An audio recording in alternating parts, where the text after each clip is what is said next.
Hello guys, मैं रुखसार हसन, मैं सदिया को। आप देख रहे हैं जीएम 30 रिएक्शन यूट्यूब चैनल। अगर आपको हमारी वीडियो अच्छी लग रही हो चैनल को ज़्यादा से ज़्यादा लाइक शेयर सब्सक्राइब कर दें। तो चलते हैं जी आज की वीडियो योगी साहब के रिलेटेड कोई वीडियो है, देखते हैं पहले वीडियो फिर देते हैं रिएक्शन। दिल्ली के मालिक हम हैं, दिल्ली के मालिक ये लोग नहीं है। ये हमारे ऑर्डर को पास करेंगे, मानेंगे, हम दिल्ली चलाएंगे। मैं इसका मालिक नहीं हूं, मैं तो कस्टोडियन मात्र हूं जी। क्योंकि मैं इस बात को मानता हूं कि भाई मैं आज हूं, कल कोई और आएगा। मुझे कोई अधिकार नहीं यहां की प्रॉपर्टी को खुर्द-बुर्द करने का, गिरवी रखने का, उसको बर्बाद करने का कोई अधिकार मेरे पास नहीं है। मैं एक कस्टोडियन के रूप में केवल इसकी देख रेख करने तक मेरी जिम्मेदारी है, उससे ज्यादा कोई नहीं। और मैं जब तक हूं उसका संरक्षण मुझे मेरी नैतिक जिम्मेदारी बनती है, उसका नैतिक संरक्षण का।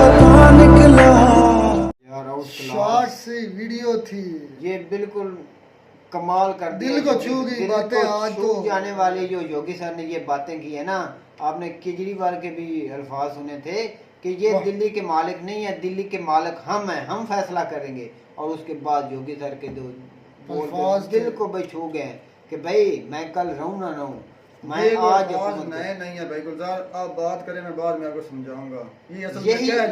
यही असल भाई आपको नहीं पता यार, मैं जो उन्होंने दो अल्फाज बोले हैं ना, उसमें सब ये कुछ है। अल्फाज मोदी योगी साहब ने बोले, लेकिन ये बहुत पहले के बोले हुए हैं। आप बात करें।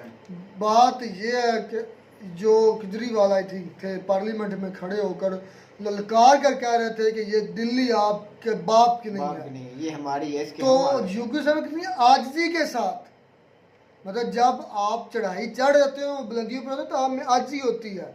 आप आजिज़ी करेंगे तो आप बुलंदी जाएंगे। केजरीवाल के लहजे में कितना अकड़, नफरत, गुरूर था। और योगी उसके रिस्पॉन्स में जो योगी साहब का लहजा था वो वाकई में एक सुलझे हुए, पढ़े लिखे हुए, मंझे हुए इंसान का था। उन्होंने कहा कि मैं सिर्फ जब तक हूँ तब तक हूँ, तब तक मेरी ये आईनी जिम्मेदारी है, ये मेरा फ़र्ज़ है कि मैं उस इलाके की देखभाल करूँ।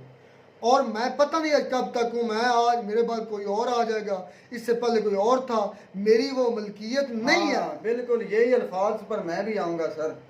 बात यह है कि मैं नाम नहीं लूँगा उस मुसलमान लीडर का। उसने भी कहा था, उसकी 4 बड़े आज़म हुकूमत थे, उसने किसी औरत ने उठी और उसने ये सवाल किया कि तुम कौन होते हो हमारे हक को दबाने वाले, या उसमें मतलब कमी बेशी करने वाले, औरतों के हकूक़ के बारे में, औरतों के हकूक़ के बारे में। तो वो खामोश हुए और उन्होंने सॉरी की, वहीं पर ऑन द पब्लिक सॉरी की और कहा कि मैं गलती पर हूँ। और फिर कहा कि मैं आपका मालिक नहीं हूँ, मैं आपका मालिक नहीं हूँ, मैं आपका नौकर हूँ और आपका रखवाला हूँ।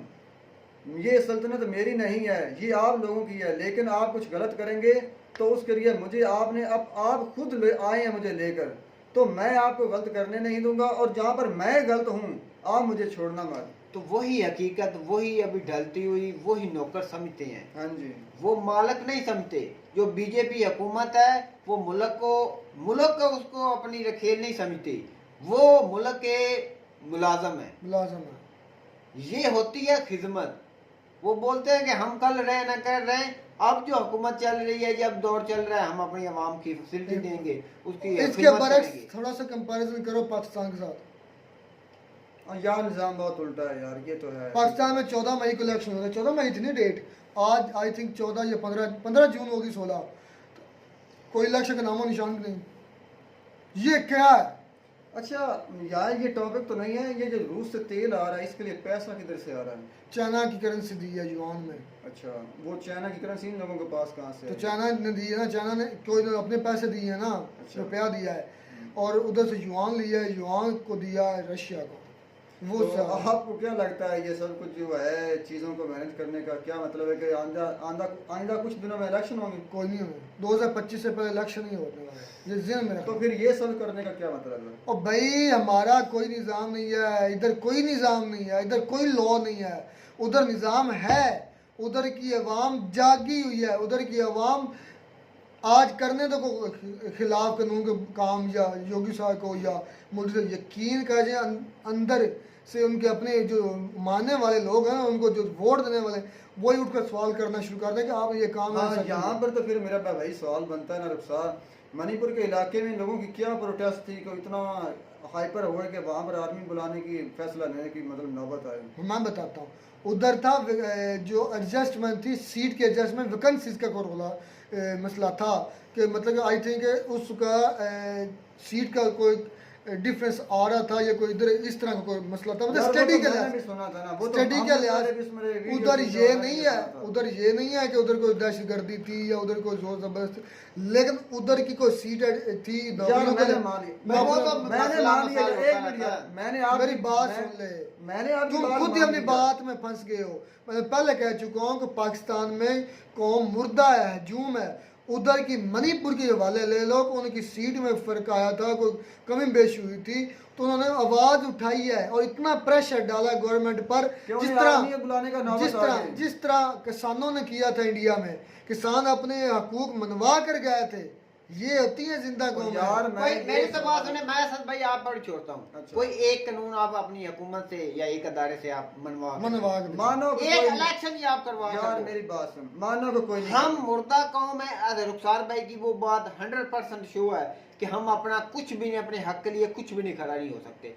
हम अपना जो हमारा अच्छा, अगर आईनी हम हक है, एक हमारा मिनट- इलेक्शन होना, भाई- हमारी राय लेना, उस पर ही नहीं अमल किया जा रहा, तो आप किस हक पर भाई बात कर रहे गुलजार, हैं? मैं आपकी इस बात को जरा सा सीरियस ले चलाऊं कि आपने कहा कि हम मुर्दा कौम है। यार जिन लोगों ने लाशें अपनी डाली हैं सड़कों पर, जिनको गोलियां पड़ी हैं इस प्रोटेस्ट में या इधर उधर जो ये मामलात हुए हैं, क्या वो लोग हमारे मुल्क से नहीं थे? क्या वो भी मुर्दा थे? कहना कि ये नहीं मतलब, नहीं, मैं ये फिर- बोल फिर रहा बात तो हूँ। वहाँ पर आ इसका रही है। जवाब सुन ले। 100 में से अगर 2 बंदे उठते हैं, पाकिस्तान की 24 करोड़ आबादी है, 24 करोड़ इस वक्त, 100 में से उस 24 करोड़ में से के चंद हजार, 1 करोड़ भी उठ जाए ना, 1 करोड़ भी उठ जाए। 1 करोड़ बहुत ज्यादा है। 1 करोड़ इस्लामाबाद की तरफ चले तो मैं देखता हूँ कि कोई अदारा आगे कौन से- कंट्रोल कर सकता कौन है? कंट्रोल कर सकता है? कोई भी नहीं कंट्रोल कर सकेगा। 22-23 करोड़ की आवाम चंद हजार कुछ भी नहीं कर सकते। ये मुर्दा कौम है कि नहीं कौम? ओ भाई आप नहीं समझेंगे, आप नहीं समझेंगे। लोग यहाँ पर ऐसी हालत कर दी है लोगों की, इन लोगों ने तो फिर कि मान लोग भी पहले तो रोटी- मानो ना। तो मानो ना पहले भाई, क्या रोटी के चल बारे रहा में है? सोचते हैं मेरे भाई, मौत से नहीं डरते। ऐसा नहीं है कि इन्हें मौत का खौफ है, ऐसी बात नहीं है मेरे भाई। मौत यार का भूखे खौफ- भी तो मरना है। मरने की अच्छा। बात नहीं है, अपने हक के लिए। असद भाई, हाँ रुखसार भाई, हम मरने की बात नहीं करेंगे, अपने हक के लिए। कोई दंगा नहीं करना चाहिए, कोई तोड़ पूरे फोड़ अमन नहीं करनी एहतजाज चाहिए। करना चाहिए। पूरा अमन एहतजाज। मैं कहता हूँ 1 करोड़ 2 करोड़ आदमी पैदल चलते हैं ना इस्लामाबाद की तरफ, पूरी चीखें दुनिया निकल की, जाएंगी। पूरी दुनिया की नजरें पाकिस्तान पर होगी। ठीक है, निकल अच्छा जाए। वो ठीक है, निकल निकलेंगे जाए। तो शहरों से ही ना, मैं आपको समझा देता हूँ। निकलेंगे बिलफर्ज हम शहर फैसलाबाद से ही निकलेंगे ना, और अगर हमें फैसलाबाद की बजाय अपने अपनी स्टेट्स की बजाय अपने अपने गाँव में ही रोक दिया जाता है तो क्या करोगे? तो फिर आप माने ना किसका होल्ड है, हम मुर्दा ही कौम है। बात यह है कि जो योगी साहब ने कहा, असल में हम कर रहे थे कंपैरिजन कि इंडिया और पाकिस्तान की अवाम, क्योंकि इंडिया के अवाम उनके जो लीडर हैं उनका गिरेबान पकड़ कर झंझोड़ कर पूछ सकते हैं कि भाई हमारा हक किधर है, और हमारा मुर्दा कौम अच्छा मुर्दा वो, जो वो हक पूछने पर क्या आर्मी आ सकती है वहाँ पर? भाई कंट्रोल करने के लिए आ सकती है। रेंजर किस थी। चीज को कंट्रोल करना? दहशतगर्दों को? दहशत गर्दों को नहीं, जो मुल्क नहीं। की सिक्योरिटी के हालात होते हैं। अच्छा, आपकी जो- फौज क्यों आई थी? मेरी तो बात सुने। मेरी बात सुनो, मैं आप- चलो मैंने एक मिनट, मैंने ये कह दिया कि हमारी फौज ने इंटरफेरेंस की, गलत किया। चलो मान लो यहाँ कानूनी है, सारे गलत हैं। वहाँ पर यार ऐसा क्या है? वहाँ पर क्या पुलिस नहीं है? मतलब कि उनके जो अलीस इदारे हैं वहाँ मौजूद नहीं थे क्या? आर्मी को बुलाने की इतनी नौबत भाई, पड़ गई? वही तो क्या तुम- वहाँ पर इतनी ज्यादा कत्लो गारत की हुई थी? नहीं, क्या इतना ज्यादा एहतियात उधर हुआ कि लोगों की जानों को खतरा पड़ शिद्दत गया? इतनी थी। किस चीज की मेरी शिद्दत सुन थी? ले, आर्मी की ट्रेनिंग और पुलिस की ट्रेनिंग में जमीन आसमान का फर्क होता है। पहली बात तो ये सुन ले, आर्मी की एक आर्मी का सोल्जर और पुलिस के 10 या 20 जो सिपाही हैं वो एक बराबर होते हैं, ये ज़हन में रखना। आर्मी की ट्रेनिंग बहुत सख्त होती है, उनको वो असाब के तगड़े होते हैं और वो हर सिचुएशन से गुजर सकते हैं। इसलिए उधर शिद्दत थी उनकी, उधर उनको शिद्दत को कम करने के लिए, क्योंकि आर्मी की इज्जत भी करती है अवाम पुलिस के मुकाबले में अवाम आर्मी की इज्जत भी करती है। ये भी वजह हो सकती है कि इमोशनली लोगों को थोड़ा सा किया जाए कि इमोशन के लिहाज से उनके इमोशन से खेला जाए, उनको स्लो किया जाए, ये वजह हो सकती है। अगर उधर बात ये मिल करने की उनको वो हुकूक के लिए निकले हैं और वक्त डाल दिया उन्होंने हुकूमत को, हम और मनवा लिया, और हम कितना मनवा लिएगा, हमें अब कौन सा पता हमने उसके बारे में कौन सी कोई जानकारी हासिल की है। तो मैं करते हैं आपको हमारी वीडियो अच्छी लगी होगी, वीडियो अच्छी लगी हो चैनल को सब्सक्राइब करते हैं। मिलते हैं नई वीडियो में, तब तक दीजिए इजाजत, अल्लाह हाफ़िज़।